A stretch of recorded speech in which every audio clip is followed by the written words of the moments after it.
টানা বৃষ্টির কবলে দেশের বিভিন্ন জেলা তলিয়ে গেছে অনেক নিচু এলাকা, সড়কে গাছপালা পড়ে ব্যাহত হচ্ছে যান চলাচল।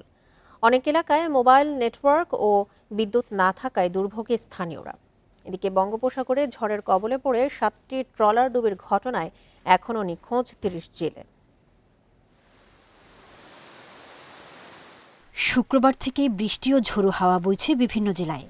টানা বৃষ্টিতে তলিয়েছে পথঘাট, বাড়িঘর, বিদ্যুৎ বিচ্ছিন্ন অনেক এলাকা। নোয়াখালীতে শনিবার দুপুর 12টা পর্যন্ত 24 ঘন্টায় 124 মিলিমিটার বৃষ্টি রেকর্ড করা হয়।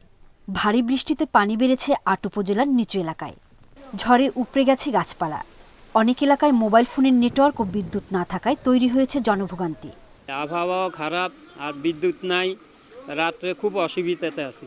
অনেকের পানি কোমর পর্যন্ত, আগে যেরকম পানি ছিল এর চেয়ে বাড়ে গেছে। কিন্তু আমাদের রাস্তায় সকল মাজার রোডে সকল রাস্তায় গাছগুছড়া ভাঙে, রাস্তা ভেঙে গেছে। লক্ষ্মীপুরে টানা বৃষ্টিতে বেড়েছে মেঘনার পানি। এছাড়া পৌরসভাসহ নিচু এলাকায় জলাবদ্ধতা তৈরি হয়েছে। দুর্ভোগ আরও বেড়েছে পানিবন্দী 3 লাখ মানুষের। বৃষ্টি বাড়লে আবারও বন্যা ও নদী ভাঙনের আশঙ্কা রয়েছে। এখন মুষলধারে গত 2 দিন বৃষ্টির কারণে পানি প্রায় হাঁটু সম পরিমাণ উঠে গেছে। অনেক বিভিন্ন জায়গায় রাস্তাঘাট বন্ধ হয়ে গেছে। বিভিন্ন অঞ্চলে যে অঞ্চলগুলোতে পানি ইতিপূর্বে নামে নাই, নামার সুযোগ পায় না, ওগুলোতে এখন আবার ঘরবাড়ি, বসতবাড়ি পানির নিচে চলে যাচ্ছে আর কি। একবার পানি কমছে, এখন আবার পানি বাড়তেছে, এখন খুব দুর্ভোগে আছি।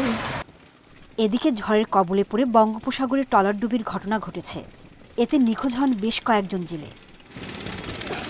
সোহেলি জাহান, ইন্ডিপেন্ডেন্ট নিউজ।